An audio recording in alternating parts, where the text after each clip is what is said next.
Olá, seja muito bem-vindo, seja muito bem-vinda. Vamos continuar a leitura do livro de Napoleão Hill, Pense e Enriqueça. Nós agora estamos indo para o 7º passo da riqueza, a filosofia do sucesso. Já passamos pelos passos do desejo, da fé, da autossugestão, do conhecimento especializado, do planejamento. Oi? Alguém tá falando aí? Oi, Vivi.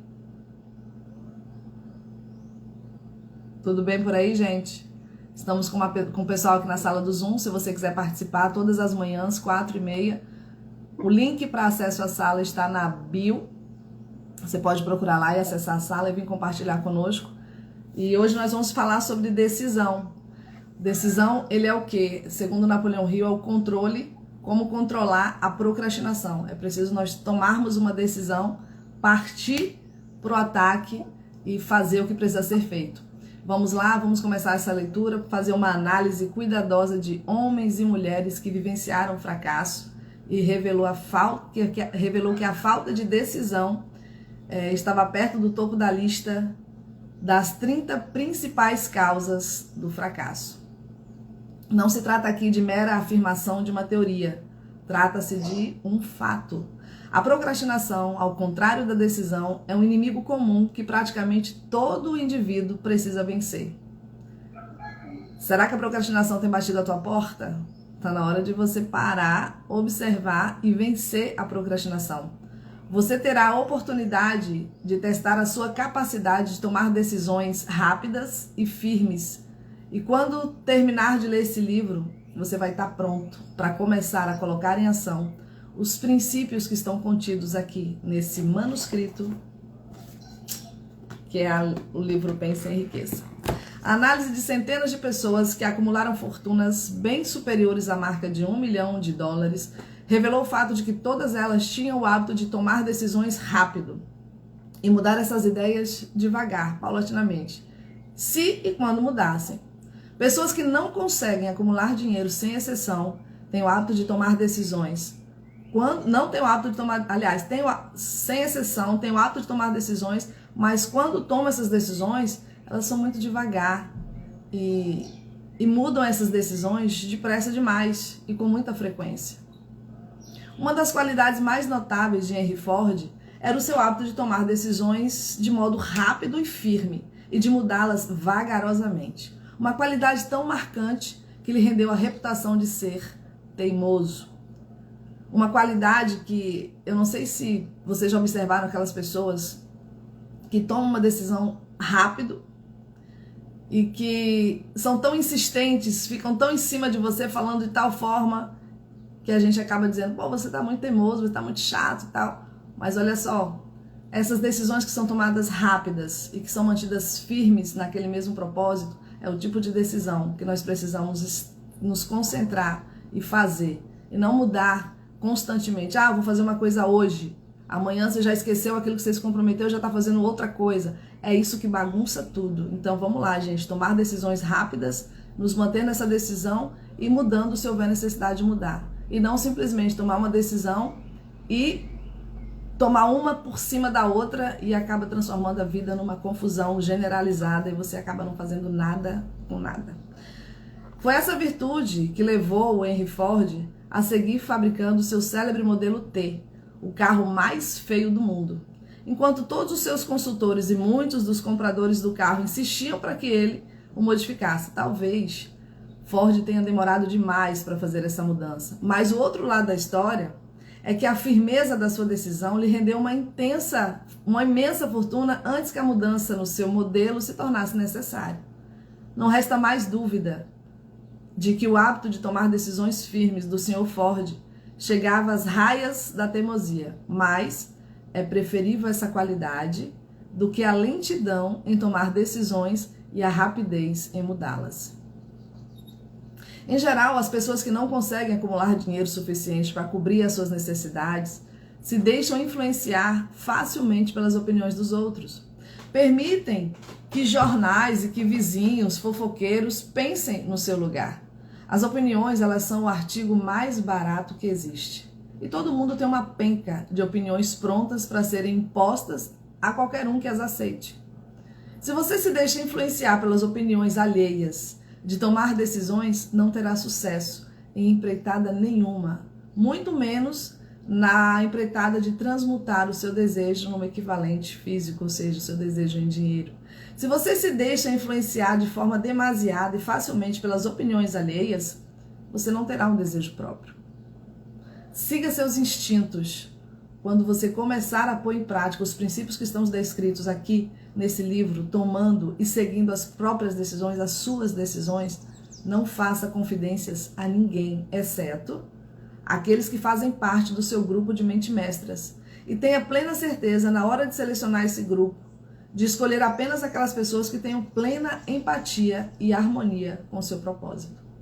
Amigos próximos e parentes, embora não tenham intenção de fazê-lo, muitas vezes nos atrapalha com suas opiniões e às vezes nos ridicularizem com as observações que pretendem parecer divertidas. Milhares de homens e mulheres carregam um complexo de inferioridade durante toda a vida, porque algumas, bem intencionadas, mas ignorantes, destruiu a confiança deles com opinião ou a ridicularizar as suas próprias ideias. Você tem seu cérebro e você tem a sua própria mente. Use-os e tome as suas próprias decisões. Se precisar de fatos ou informações que lhe permitam tomar as próprias decisões, como será provável acontecer em muitos casos, pesquise esses fatos ou obtenha as informações que necessita discretamente, sem revelar o seu propósito. É típico daqueles que só têm um punhado ou um verniz de conhecimento tentar passar a impressão de que os detêm, que detêm a abundância. Essas pessoas, em geral, elas falam demais e escutam de menos. Mantenha os olhos e ouvidos bem abertos e a boca fechada. Se quiser adquirir o hábito de tomar decisões rápidas, quem fala muito faz pouca coisa além disso. Se você fala mais do que você escuta, não apenas se priva de oportunidade de acumular conhecimento útil, mas também revela seus planos e propósitos a pessoas que terão um grande deleite em derrotá-lo porque sentem inveja de você. Lembre-se também de que toda vez que você abre a boca diante de alguém com muito conhecimento, você mostra a essa pessoa qual é exatamente o seu estoque de conhecimento ou a falta dele. A sabedoria genuína, em geral, ela se manifesta por meio da modéstia e por meio do silêncio. Tenha sempre em mente o fato de que todas as pessoas com as quais você se associa estão, assim como você, buscando uma oportunidade para acumular dinheiro. Se você falar demasiado abertamente sobre os seus planos, você pode se surpreender ao ficar sabendo que alguma outra pessoa chegou antes ao seu objetivo, pondo em ação antes de você os planos sobre os quais você insensatamente falou. Faça com que uma das suas primeiras decisões seja manter a boca fechada e os ouvidos e olhos abertos. Como lembrete para seguir esse conselho, será útil você copiar o seguinte epigrama em letras bem grandes e pôr um lugar onde você vê diariamente. Põe assim, gente, lá na geladeira, que toda hora quando você abrir a geladeira você vai ver. Diga ao mundo o que pretende fazer, mas primeiro mostre. Primeiro você precisa mostrar, depois você diz. Isso equivale a dizer que o que mais conta são as atitudes, não são as palavras. Uma decisão de liberdade ou decisão de morte. Vamos ver? O valor das decisões, elas dependem da coragem que é exigida para aplicá-las. As grandes decisões que serviram de base para a civilização, elas foram tomadas assumindo grandes riscos, que muitas vezes significavam a possibilidade da morte. A decisão de Lincoln de fazer sua célebre proclamação de emancipação, que concedeu liberdade aos escravos dos Estados Unidos, ela foi tomada com a plena compreensão de que esse ato levaria milhares de amigos e apoiadores políticos a se voltarem contra ele. Lincoln sabia também que essa proclamação significaria a morte de milhares de homens nos campos de batalha. No fim das contas, contou-lhe a própria vida. Aliás, no fim das contas, custou-lhe a própria vida. Isso exigiu coragem. A decisão de Sócrates de beber o cálice de cicuta para não comprometer sua crença também foi corajosa. Ela fez o tempo avançar 1000 anos e deu às pessoas ainda não nascidas o direito à liberdade de pensamento e à liberdade de expressão. A decisão do general Robert E. Lee de se separar da União e abraçar a causa do Sul foi também usada, pois ele sabia que poderia lhe custar a própria vida e que com certeza custariam vidas alheias. Mas a maior decisão de todos os tempos, no que diz respeito a um cidadão norte-americano, foi tomada em Filadélfia no dia 4 de julho de 1776, quando 56 pessoas assinaram um documento que sabiam que daria liberdade a todos os norte-americanos ou faria com que todos os 56 fossem pendurados numa forca. Talvez você já tenha ouvido falar nesse documento, mas pode ser que não tenha extraído dele a grande lição de sucesso pessoal que tão bem ensinou. Todos sabemos a data dessa importante decisão, mas poucos entre nós compreendem a coragem que essa decisão demandou. Nós recordamos a história como nos foi ensinada. Rememoramos datas, o nome de quem lutou, lembramos do acampamento de Valley Forge e da batalha de Yorktown. Recordamos de George Washington, de Lord Cornwallis, mas pouco sabemos sobre as verdadeiras forças que estão por trás desses nomes, sobre as datas e pouco sabemos sobre os lugares. Sabemos menos ainda sobre o intangível poder que nos garantiu liberdade bem antes dos exércitos de Washington chegarem a Yorktown.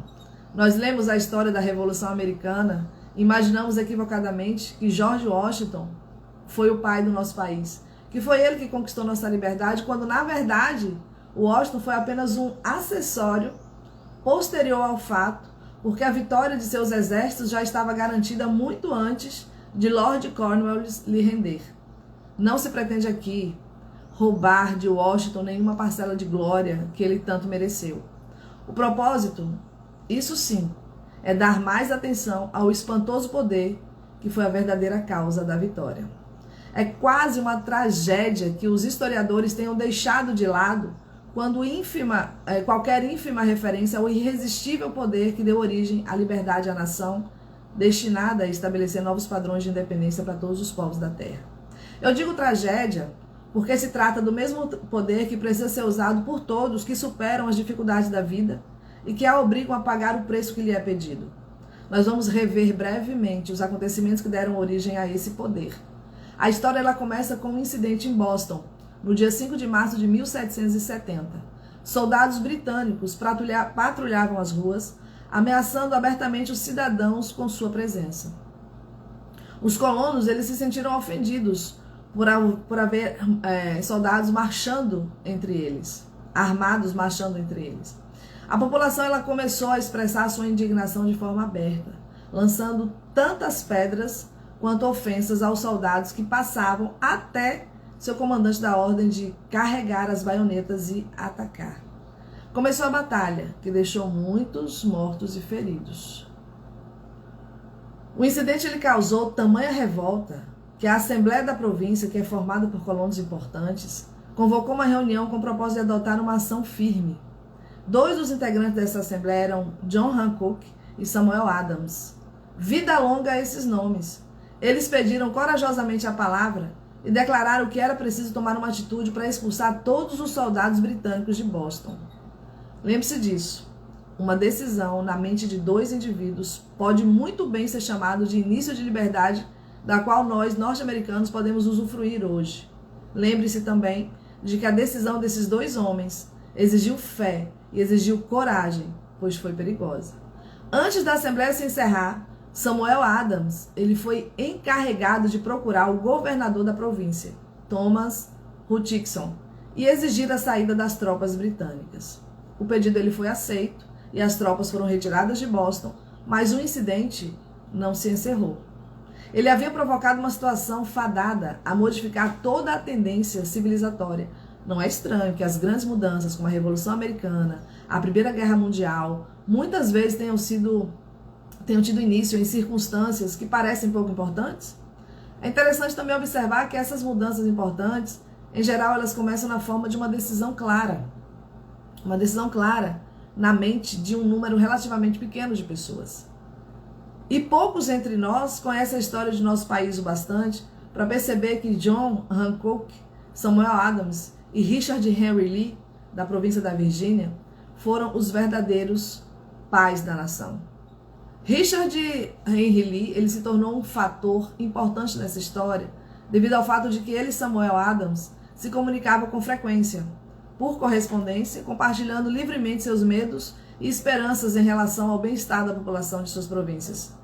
A partir dessa prática, Adams ele teve a ideia de que uma troca mútua de cartas entre as 13 colônias poderia ajudar a produzir o esforço coordenado tão necessário para solucionar os seus problemas.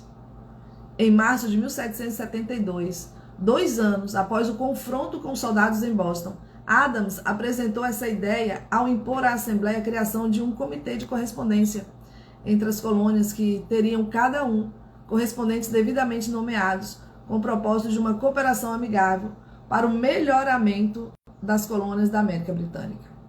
Lembre-se bem desse incidente. Foi o início da organização do abrangente poder destinado a prover a liberdade para mim e para você. A mente mestra já estava organizada. Era formada por Adams, Lee e Hancock. É como diz o Evangelho em Mateus 18:19. Também lhes digo que se 2 de vocês concordarem na terra sobre qualquer coisa que pedirem, isso lhes será feito por meu Pai que está nos céus. O comitê de correspondência foi organizado. Observe que essa ação proporcionou um modo de aumentar o poder da mente mestra, acrescentando-lhes pessoas de todas as colônias. Repare que esse procedimento constituiu o primeiro planejamento organizado dos colonos descontentes. A união faz a força. Os cidadãos das colônias vinham travando por uma guerra desorganizada contra os soldados britânicos em incidentes semelhantes à rebelião de Boston, mas nada significativo foi obtido. Suas queixas individuais não tinham sido consolidadas sob uma única mente mestra. Nenhum grupo reuniria seus corações, seus mentes, seus corpos numa decisão firme de resolver de uma vez por todas as dificuldades com os britânicos. Até Adams, Hancock e Lee, eles acabaram se juntando. Enquanto isso, o que aconteceu com os britânicos? Eles não estavam de braços cruzados e, por sua vez, eles se dedicaram a um planejamento e à formação de uma mente mestra, com a vantagem de contar com o dinheiro e um exército organizado. A coroa, ela nomeou o general de brigada Thomas Gage para suceder Hugh Dixon como governador de Massachusetts. Um dos seus primeiros atos foi mandar um mensageiro procurar Samuel Adams com o objetivo de tentar fazer cessar sua oposição, o medo. Nós podemos entender melhor o espírito do que aconteceu, citando a conversa entre o que aconteceu entre o coronel Fenton e Adams. O coronel Fenton, ele é o mensageiro que foi enviado por Gage. O coronel Fenton falou assim: fui autorizado pelo governador Gage a lhe garantir, Sr. Adams, que o governador lhe concedera todos os benefícios adequados, com a condição de que o senhor se comprometa a cessar sua oposição às medidas do governo. O conselho que o governador lhe dá, Sr. Adams, é parar de desagradar a sua majestade.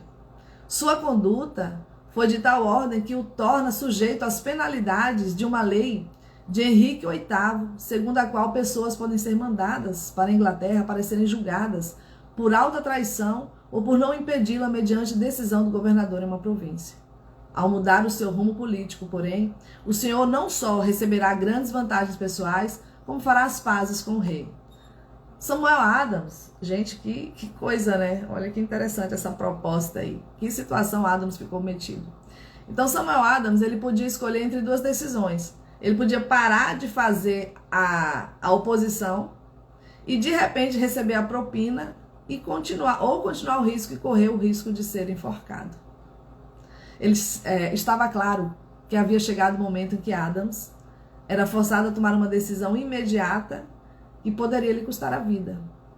Muitas pessoas teriam achado difícil tomar uma decisão assim.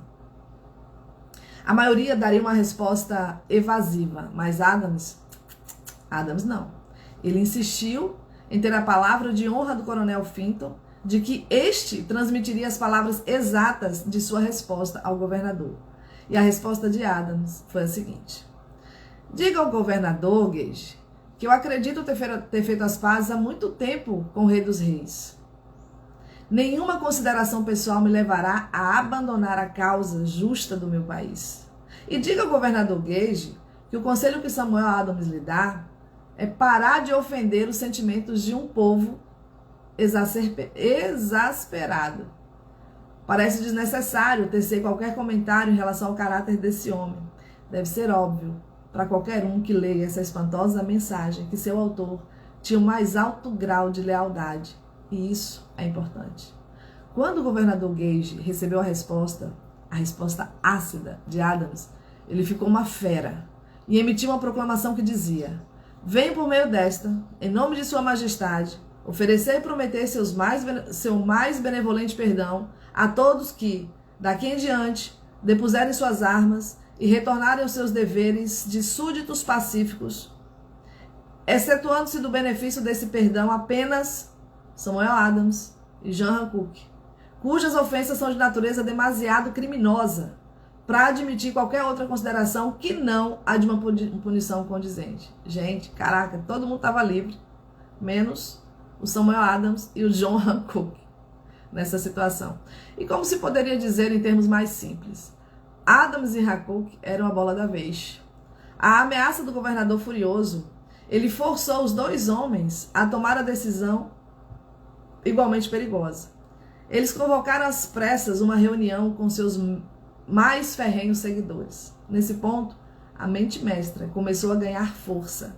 Uma vez iniciada a reunião, Adams trancou a porta, pôs a chave no bolso e informou a todos os presentes que era vital organizar um congresso de colonos e que ninguém deveria deixar o recinto até a decisão de constituir esse congresso que tivesse sido tomada. Seguiu-se uma forte agitação. Alguns pensaram as possíveis consequências de tal radicalismo, aquele temor do homem velho. Outros expressaram graves dúvidas quanto à sensatez de uma decisão tão firme à revelia da corte. Trancados dentro daquela sala estavam dois homens imunes ao medo. Dois homens que estavam cegos para a possibilidade de fracasso, ou seja, vencer ou vencer, que eram Hancock e Adams. E pela influência de suas mentes, as outras pessoas que ali estavam, foram levados a concordar que, por meio do Comitê de Correspondência, era preciso organizar uma reunião do primeiro Congresso Continental, marcada para ocorrer na Filadélfia no dia 5 de setembro de 1774. Lembre-se dessa data. Ela é mais importante do que 4 de julho de 76. Caso não houvesse a decisão de organizar um Congresso Continental, a Declaração de Independência não teria sido assinada.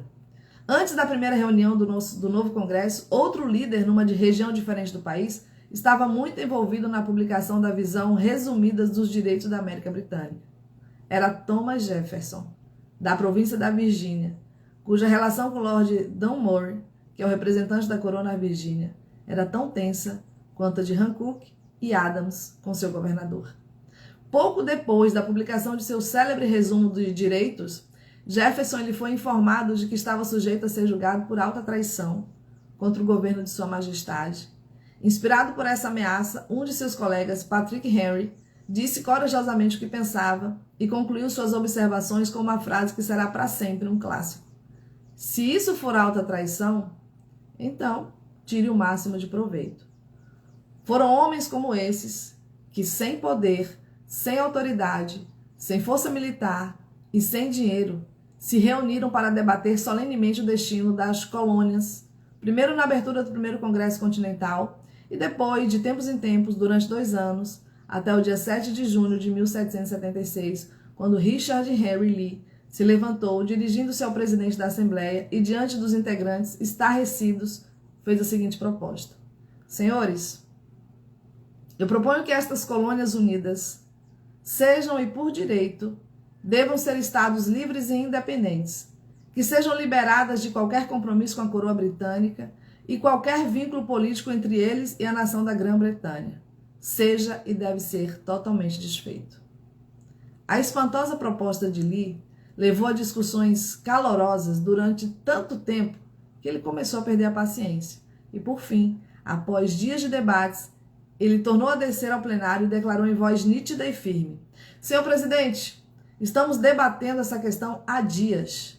É o único caminho que temos a seguir. Nesse caso, o senhor presidente, por que a demora? Por que seguir deliberando? Que este dia feliz dê luz a uma república americana. Que ela surja não para devastar e conquistar, mas para restabelecer o reinado de paz e da lei.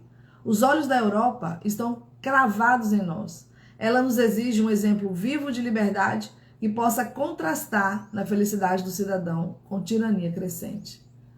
Antes de sua proposta ser finalmente votada, Lee ele precisou voltar à Virgínia devido a uma grave doença em família. Ao partir, ele deixou sua causa nas mãos do amigo Thomas Jefferson, que prometeu lutar até que se tomasse uma ação favorável. Pouco depois, o presidente do Congresso, Hancock, nomeou Jefferson presidente de um comitê para elaborar a Declaração de Independência. O comitê ele trabalhou árdua e longamente na elaboração de um documento que significasse, quando aceito pelo Congresso, que todos que o assinassem estariam assinando a própria condenação à morte, caso as colônias perdessem a luta contra a Grã-Bretanha, o que certamente aconteceria a seguir. O documento ele foi redigido em 28 de junho, a minuta original foi lida diante do Congresso, foi debatida durante vários dias, alterada e preparada. Em 4 de julho de 76, Thomas Jefferson levantou-se diante da Assembleia e destemidamente leu a mais importante decisão já posta no papel. Quando no decurso dos acontecimentos humanos é necessário a um povo desfazer os vínculos políticos que o ligavam a outro e assumir entre os poderes da terra a posição distinta e equivalente à qual as leis da natureza e de Deus, do Deus da natureza, lhe dão direito, um respeito decente pelas opiniões da humanidade, exige que esse povo declare os motivos que o incitam a se separar.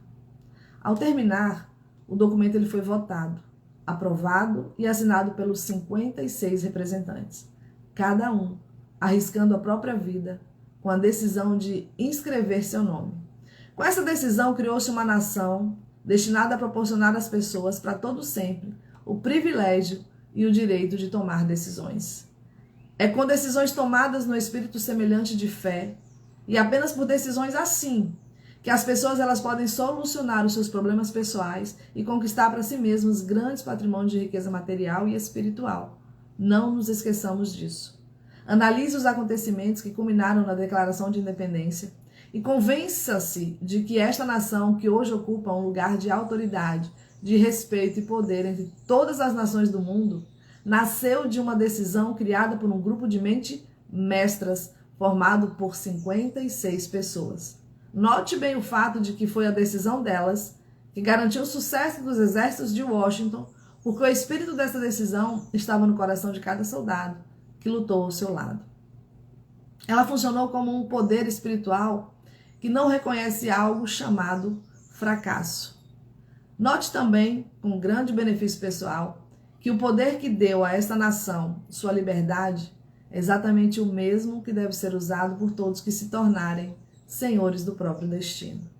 Esse poder é formado pelos 13 princípios que estão descritos neste livro. Pense em riqueza. E não será possível detectar na história da Declaração de Independência pelo menos 6 deles: desejo, decisão, fé, persistência, mente mestra e planejamento organizado. A sugestão de que o pensamento, sustentado por um desejo ardente, tende a se transmutar no seu equivalente físico, ela é encontrada em toda esta filosofia. Antes de seguir em frente, é possível encontrar nessa história, bem como na história da formação dos Estados Unidos, United States Steel Corporation, no capítulo 2, uma descrição perfeita do método pelo qual o pensamento realiza essa espantosa transformação. Em sua busca pelo segredo do método, não procure um milagre, pois você não encontrará. Encontrará apenas as leis externas da natureza, e essas leis, elas estão disponíveis para qualquer um que tenha fé e coragem para usá-las. Elas podem ser usadas para proporcionar a liberdade a uma nação. Ela pode ser usada para acumular riqueza ou para alcançar qualquer outro objetivo que vale a pena. Não há custo a não ser o tempo necessário para compreendê-las e saber usá-las.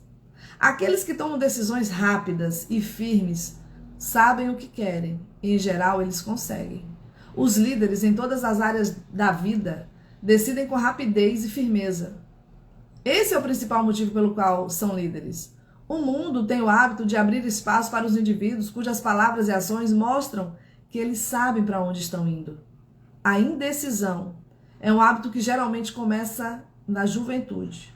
O hábito se torna permanente à medida que o jovem atravessa o ensino fundamental, o ensino médio e até mesmo o ensino superior sem firmeza de propósito.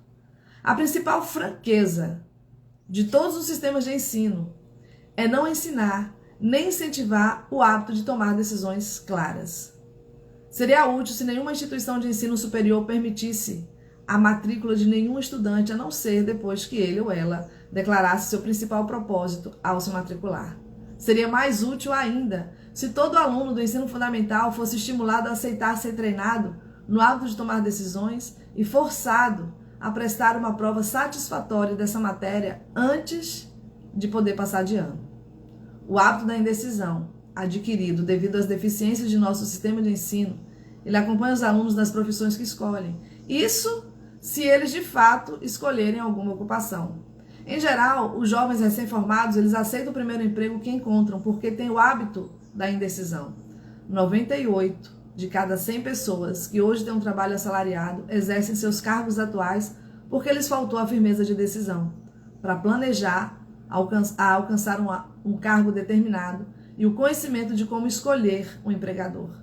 Firmeza de decisão sempre exige coragem, às vezes muita coragem. Os 56 homens que assinaram a Declaração de Independência arriscaram as próprias vidas na decisão de inscrever seus nomes nesse documento e assiná-lo. Indivíduos que tomam uma decisão firme de obter um emprego específico e fazem a vida pagar o preço que estão pedindo, não arriscam a vida com essa decisão. Eles arriscam a sua liberdade econômica, a independência financeira, a riqueza, além de negócios e cargos profissionais cobiçados, não estão ao alcance de quem se esquece ou se recusa a prever, planejar e exigir. Quem deseja riqueza, no mesmo espírito com que Samuel Adams desejava liberdade para as colônias norte-americanas, certamente conseguirá acumulá-las. No capítulo 6, sobre planejamento organizado, você recebeu instruções completas sobre como comercializar qualquer tipo de serviço pessoal. Recebeu também informações detalhadas sobre como escolher o empregador que prefere e o emprego específico que você deseja. Essas instruções não terão valor, a não ser que você decida claramente organizá-las num plano de ação.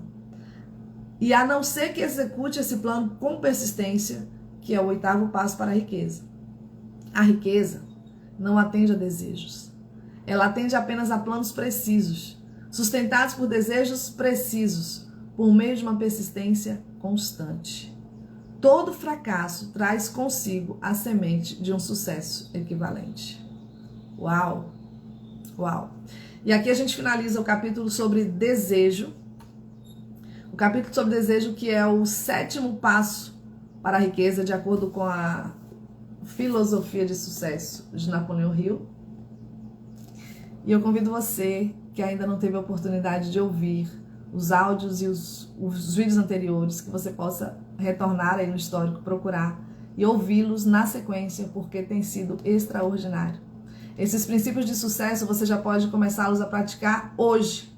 Você não precisa esperar o momento oportuno, você está preparado para simplesmente aplicá-lo. Faça. Feito é melhor que perfeito.